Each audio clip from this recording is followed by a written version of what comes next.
Tayo ay pupunta sa tindahan ng gulay ng aking kumare at bibili tayo ng maghahanap tayo ng gulay na maluluto.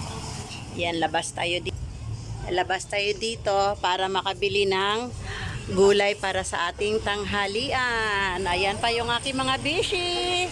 May paninda pa sila. Dito tayo lang sa aking kumare, sa kabilang kanto lang.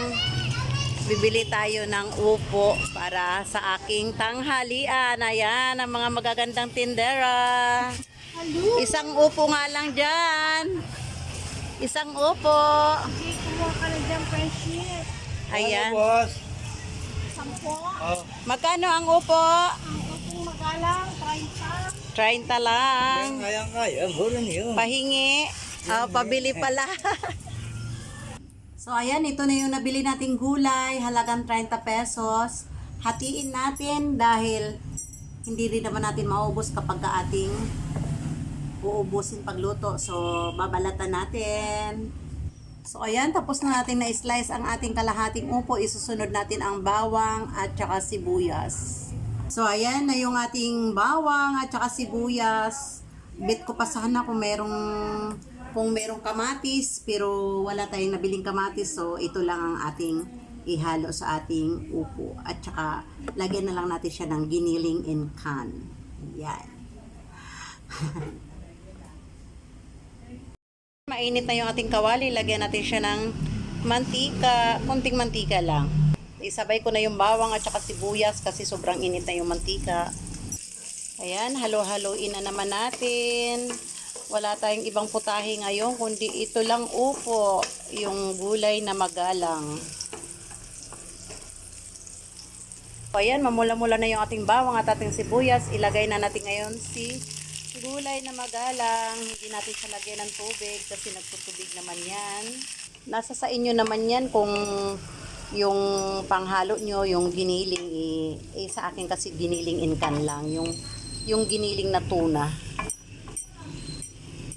Tapos, medyo pag okay na yung upo, tsaka ko siya ilalagay at timplahan natin at hanguin na natin.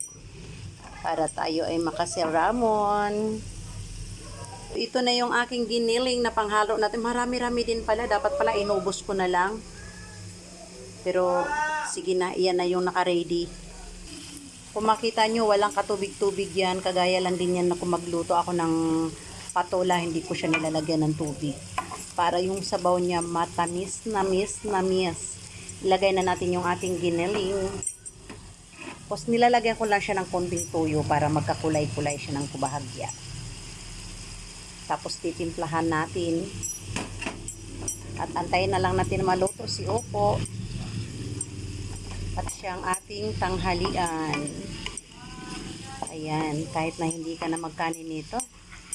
Okay na.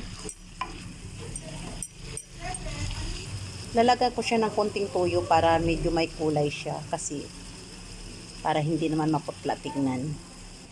So ayan lang mga kalungsod, ayan medyo nagkulay na yung ating gulay na magalang. Ayan, nagkulay na siya, medyo masarap na siyang tignan. Antayin na lang natin siya na maluto. At pag lumabas na yung kanyang sabaw, ayun na. Timplahan na natin, nasa inyo na yan kung anong panimpla yung ginagamit.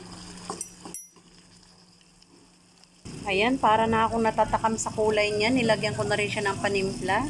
Ngayon, antayin na lang natin siya na lumambot ang upo. Ayan, kung makita nyo, walang sabaw yan, pero kusa siyang nagsasabaw. Yan ang masarap na sabaw.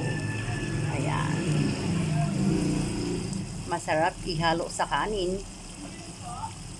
Ngayon, habang inaantay natin na maluto yung... So, ayan, bibili tayo ng kanin habang inaantay nating maluto yung ating ulam. Kasi pag magluto pa tayo ng kanin, baka mamaya mapanis lang. So, bilhin lang tayo ng 10 pisong kanin. Dito ako bumibili ng kanin. Ay, wala atang kanin. May kanin kayo? Kanin. Niluluto pa lang? Balik lang ako maya. So, ayan, yung karinderya. Niluluto pa lang daw yung kanin nila. Yun lang yung karinderya na kanin lang ata ang laman. Wala nga silang nilutong ulam. Ayan, ang sarap na ng aking ulam. Luto na rin si Haring Upo. Ayan. Giniling na tuna yan ha, tuna yan. Fish yan, fish. Hindi yan meat. Ayan ang giniling na fish. So, ayan na. Ito na yung ating niluto. Hindi na tayo mag-antay doon sa kanin. Magpapapak na lang tayo. At pagka tayo nabusog, hindi na tayo maghahanap mamaya ng kanin. Ayan. Ang sarap ng aking niluto. Wow. At yan lang mga kalungsod ang may share ko sa aking masarap na luto. Ano yan? Giniling na isda. Hindi yan karne. Ayan, ang sarap oh. Lalo na siguro kung mayroon tong ano pa, ibang sangkap. Kaso lang iyan lang ang meron. So, hindi tayo maghahanap ng wala. Kung ano lang yung meron, iyon lang yun ang meron. And thank you for watching.